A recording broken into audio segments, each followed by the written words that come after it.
Hey guys, this is Alin and welcome to a new video focusing on tips and tricks for beginners, newer players and returning players in 2023. Let's dive right into it with the first tip: play on community servers. What does that mean? Well, instead of playing on the official servers made by Valve, you should join the community servers. You can browse and you have some filters too, like looking for a specific map. But why not play on the official Valve servers? Good question. Well, you should not try the Valve servers because bots. These servers are infested with sniper bots that will instantly headshot anyone. They are ruining the game for everybody and will 100% make new players leave the game and never try it again if all they can find on the official servers are aimbots, right? So that is why I strongly recommend you to try the community servers, because you have lots of choosing from anyway. The second tip I can give you is learn the classes. Team Fortress 2 is a game with a variety of classes having 9 playable characters, starting with the first one, the Scout. The Scout has a very high mobility and high damage that can be used to flank enemies or quick hit and run attacks. He is also very useful to push the cart in payload, since he's worth 2 guys pushing the cart. He's pretty easy to use, especially for newer players. The Soldier. The Soldier is the second class in the game, also the second slowest. It is a great class for newer players to try out, since it is pretty easy to get the hang of it. You have a rocket launcher with great blast damage, so you can easily kill enemies. Just shoot rockets at the enemies and you will hit something eventually. The third one is the Pyro. Just as the Soldier, Pyro is a great class for newer players, since it is pretty easy to get kills with it and start learning the game better. His primary is a flamethrower and you shoot flames with it and burn your enemies alive. That's easy enough, right? You also get cool flare guns later on, such as the overhated and annoying Scorch Shot, with which you can set your enemies on fire from afar. Pyro is also a very fun class to play, so I highly suggest you try this one among your first ones. The Demoman.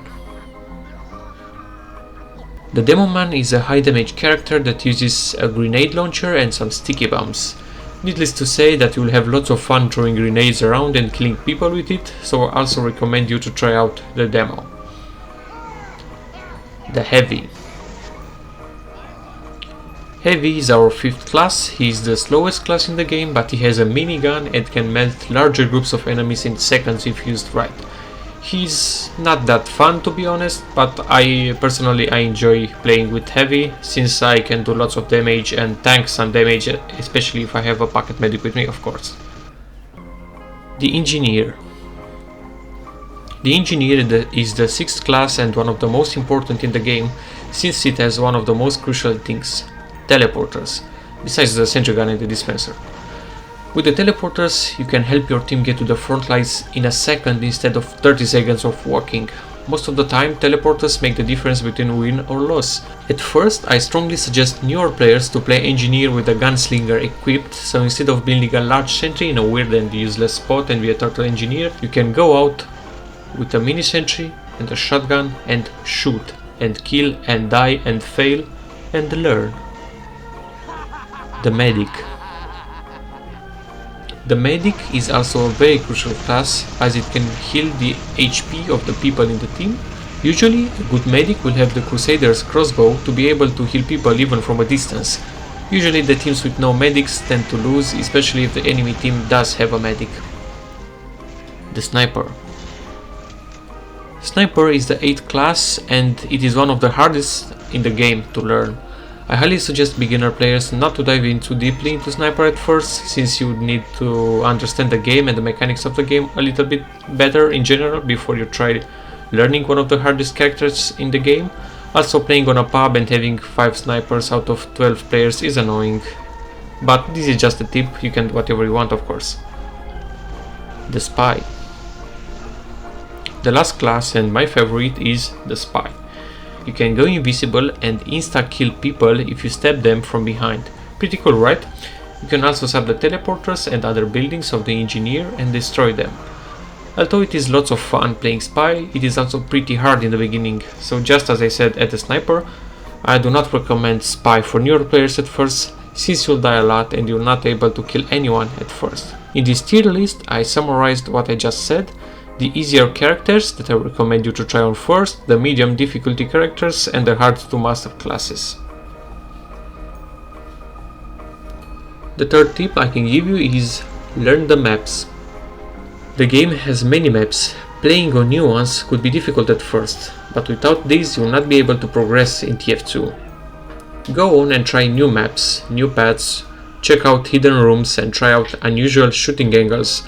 All Team Fortress 2 maps are multi-layered, and those who know them well have significant advantages in battle. Just go on and try other maps, think outside the box, be creative, and just enjoy everything the game has to offer you. Team Fortress 2 has a lot of game modes that run on its servers. In this part of the video I'll be talking about them in general. We'll start with Capture the Flag. In CTF the teams are trying to take each other's flags or intelligence to their base on a mostly symmetrical map. The intelligence is located in a room deep into the enemy base, so you should work as a team to push in and grab it. Scouts usually are the ones trying to take it, engineers normally defend the intelligence with their sentries. Your team wins by capturing the enemy intelligence 3 times. Payload. Payload is one of my favorite game modes in this game, and it basically involves the blue team trying to push an explosive cart through checkpoints and eventually into red's base while red tries to stop them. Attack and defend control point. Attack and defend is a game mode with control points where blue tries to capture all of red's control points while red defends. These maps usually have 3 control points on them and sometimes are split into multiple parts. Control point. Control point is the other control point game mode where both teams try to capture all the control points on the map. Usually there should be around 5 control points, and these maps are usually very big, so being able to get to the front lines quick is important. King of the Hill. King of the Hill is a game mode where both teams try to capture a single control point in the middle of a mostly symmetrical map. These maps are usually pretty small and most short-range classes excel on them. Each team tries to hold on the control point for 3 minutes. When one team captures it, the other team timer will pause. Your team wins by running down its 3-minute clock. Payload Race. Payload Race is the same game mode as Payload, but where both teams have a cart and try to push it into the final checkpoint in the other team's spawn. My last tip for a beginner is no matter how many times you die, get dominated, get angry, get frustrated, completely suck at the game, etc, etc, just keep playing, keep trying. This game is pretty difficult at first and can be extremely frustrating when you spend more time waiting for the respawn time instead of burning alive your enemies. Everybody was there at one point, but with time the game mechanics become easier to understand, you will have better game sense and you will know what to do and how to do it. Even experienced players get dominated and have bad plays sometimes. At the end of the day, TF2 is just a game, so you must seek to have fun. That was it, guys. Hope you enjoyed this video and that you found it helpful or at least enjoyable and interesting. If you like what I do, please don't forget to subscribe and check my other videos as well.